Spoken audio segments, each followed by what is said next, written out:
बिस्मिल्लाहिर्रहमानिर्रहीम। अस्सलाम वालेकुम। मैं हूँ काशिफ ज़हूर और आप देख रहे हैं काशिफ फूड सीक्रेट। सबसे पहले पढ़ लेते हैं दुरूद पाक सल्लल्लाहु अला मोहम्मद सल्लल्लाहु अलैहि वसल्लम।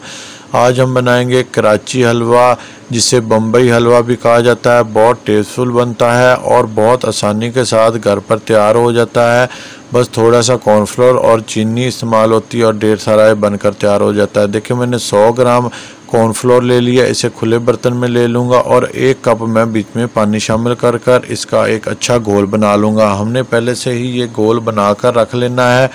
मेन चीज़ इसकी यही है कॉर्नफ्लोर, इसी से हमने बनाना है अपना कराची हलवा। इसका हमने अच्छे से घोल बना लेना है, किसी किस्म की कोई भी गुठली ना हो। इधर हमने चूल्हे पर कढ़ाई चढ़ा ली है। कढ़ाई हमने चढ़ाकर इसमें पहले हम पानी ऐड करेंगे। 1 कप हमने पानी ऐड करना है और इसमें मैं तकरीबन 2 कप चीनी यानी कि 400 ग्राम चीनी शामिल कर दूंगा और इसको मैं पकाऊंगा लो टू मीडियम आंच पर। इसकी हमने पहले पका लेनी है।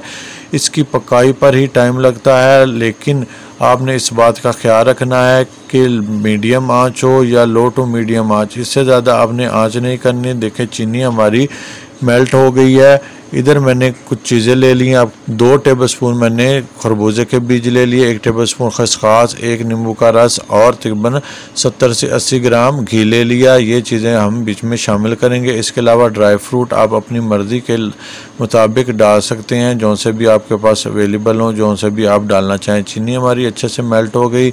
अब मैं नींबू का रस शामिल कर दूँगा। नींबू का रस शामिल करने का मकसद ये है कि हमारी चीनी क्रिस्टलाइज ना हो, जमे ना, ये लिक्विड फॉर्म में रहे। हमने नींबू का रस शामिल कर देना है। 1 नींबू का रस हम आगे भी शामिल करेंगे। किस पॉइंट पर हमने शामिल करना है वो भी मैं आपको बताऊंगा।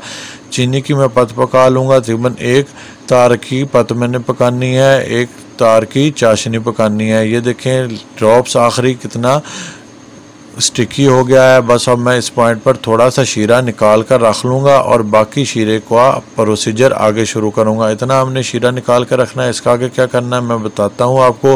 अब हमने जो लिक्विड बना कर रखा था कॉर्नफ्लोर का, इसे बीच में शामिल करेंगे। थोड़ा थोड़ा करके शामिल करते जाएंगे और चमचा हिलाते जाएंगे। कॉर्नफ्लोर का मिक्सचर शामिल करने से पहले इसको अच्छे से मिक्स कर लीजिएगा, ये नीचे बैठ जाता है। और हमने अब लो टू मीडियम आंच पर पकाई करनी है। आंच हमने बढ़ानी नहीं है, पकाई का ही मेन काम है। यहाँ पर ही थोड़ी सी मेहनत है। तकरीबन हमने 25 से 30 मिनट इसकी पकाई करनी है। लो टू मीडियम आंच पर पकाएंगे। आंच हमने बिल्कुल भी नहीं बढ़ानी। मैं आपको दिखाऊंगा कैसे कैसे हमने बनाना है। इंशाल्लाह आप इस रेसिपी को फॉलो करेंगे तो आपको कोई और रेसिपी देखने की ज़रूरत नहीं पड़ेगी। आप इसी से ही परफेक्ट रेसिपी बना पाएंगे। देखिए, तकरीबन 5 मिनट मैंने इसको पकाया और ये गाढ़ा होना शुरू हो गया। इसको अच्छे से हिलाना है ताकि इसके अंदर गुठलियाँ ना बने। बस अब हम इसमें बाकी शीरा भी शामिल कर देंगे। बाकी शीरा हम इस पॉइंट पर शामिल करेंगे ताकि ये अच्छे से मिक्स हो जाए। ये शीरा मैंने इसी मकसद के लिए निकाल के रखा था कि इस पॉइंट पर गुठलियाँ बनने का ख़तरा होता है, इसलिए हमने पानी तो मज़ीद शामिल नहीं करना। इसलिए हम इस पॉइंट पर शीरा शामिल करेंगे ताकि ये स्मूथ पेस्ट बन जाए। मैंने शीरा शामिल करके इसको अच्छे से मिक्स कर लिया। 2 से 3 मिनट मैं इसको अच्छे से पका लूँगा। अब हमने इसमें घी शामिल करना है। घी हम 2 से 3 टेबलस्पून एक बार में डालेंगे। थोड़ा थोड़ा डालकर हम पकाते जाएंगे। जैसे जैसे घी बीच में शामिल होता जाएगा, जज्ब होता जाएगा, हम मज़ीद 1 से 2 टेबलस्पून डालते जाएंगे और इसकी पकाई करते जाएंगे। चमचा हमने बिल्कुल भी नहीं हिलाना। जब भी आप इसको कढ़ाई पर चढ़ाएं तो अपने काम से फ्री होकर चढ़ाएं, ताकि आप जब इसको पकाएं 25 से 30 मिनट तो आप इसमें गैप ना आने दें। चमचा बिल्कुल भी रुके ना, चमचा आपने हिलाते जाना है मुसलसल। घी थोड़ा थोड़ा डालते जाना है और इसको पकाते जाना है। इसी से ये क्रिस्टलाइज होगा और शीशे की तरह साफ़ हो जाएगा। इसी की हम पकाई करेंगे। आपको मैं साथ साथ दिखाता रहूँगा कैसे कैसे हमने इसकी पकाई करनी है। देखिए, मैं घी शामिल कर रहा हूँ और साथ साथ इसको पका रहा हूँ। आपने इसकी पकाई में बिल्कुल भी कोताही नहीं करनी। इसी से ये चूई बनेगा और स्टिकी बनेगा। हमने इसको चूई और स्टिकी बनाना है। मैं आपको दिखाऊंगा किस कंडीशन में, किस पॉइंट पर हमने इसकी पकाई रोकनी है, किस कंडीशन में हम इसको मज़ीद चूई बना सकते हैं और किस कंडीशन में आप इसको नरम बना सकते हैं। देखिए, इस पॉइंट पर मैंने 1 नींबू और निचोड़ दिया। 1 नींबू और निचोड़ने का मकसद ये है कि हमारी चीनी क्रिस्टलाइज ना हो, जमे ना। अक्सर ऐसे होता है कि हलवा बना कर रखो तो 1 से 2 दिन के बाद उसके ऊपर चीनी नज़र आने लग पड़ती है, वो वाइट होने लग पड़ता है। इसलिए इस पॉइंट पे दोबारा से हम एक नींबू निचोड़ेंगे ताकि अच्छा हमारा हलवा बने। देखिए कितना ट्रांसपेरेंट हो गया हमारा हलवा। अभी हमने इसको मज़ीद पकाना है।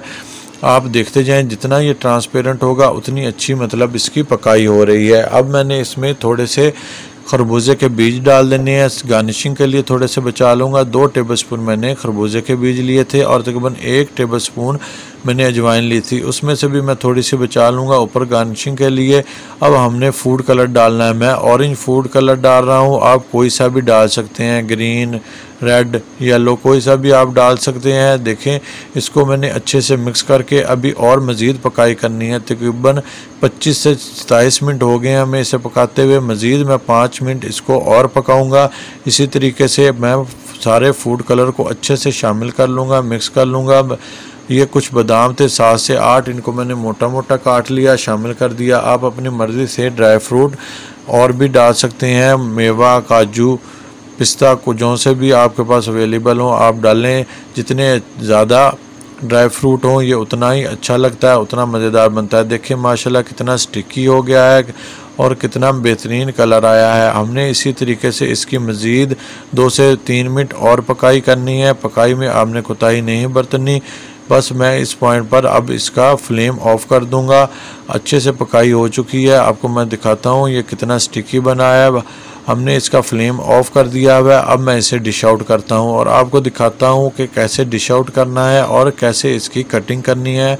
देखिए इधर मैंने एक डिश ले ली, इसको मैंने पहले से ग्रीस करके रखा था, घी के साथ मैंने इसको ग्रीस कर लिया था ताकि हम इसे जब डिश आउट करें तो आसानी से हो जाए। सारा हलवा इसमें मैं शामिल कर दूँगा। एहतियात से कीजिएगा, गरम बहुत होता है। और बस अब हम इसे ऊपर से बराबर कर लेंगे ताकि इसकी फाइनल लुक बहुत अच्छी आए। इसको हमने अच्छे से ऊपर से बराबर कर लेना है।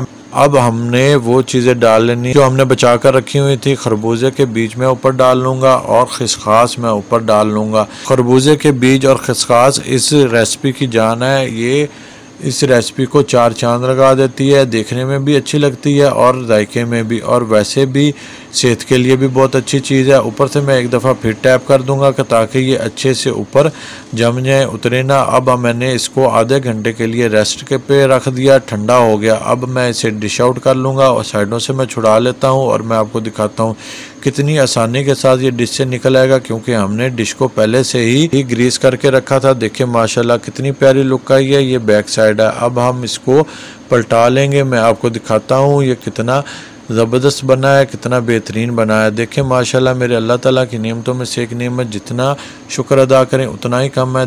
देखिए कितना स्टिकी बना है, कितना बेहतरीन बना है। अब हम इसकी मनपसंद कटिंग कर लेंगे। फाइनल लुक आपने मिस नहीं करनी, फाइनल लुक को लाजमी देखा करें। इंशाल्लाह ये रेसिपी आप बनाएंगे तो आपको कोई और रेसिपी कोई देखने की ज़रूरत नहीं पड़ेगी, इतनी बेहतरीन बनेगी और छोटे बड़े सभी इसको पसंद करते हैं। बहुत बेहतरीन हलवा हमारा बनकर तैयार हुआ है। बहुत आसान रेसिपी है। अगर आपको हमारी ये रेसिपी पसंद आती है तो अपने फ्रेंड और फैमिली के साथ ज़रूर शेयर करें और कमेंट्स बॉक्स में अपनी राय का ज़रूर इज़हार किया करें। हेल्दी पकाएं, हेल्दी खाएं, अपना और अपनों का बहुत ख्याल रखें। मुझे भी अपनी दुआओं में याद रखें। काशिफ फूड सीक्रेट से काशिफ को दें इजाज़त। अल्लाह हाफिज़।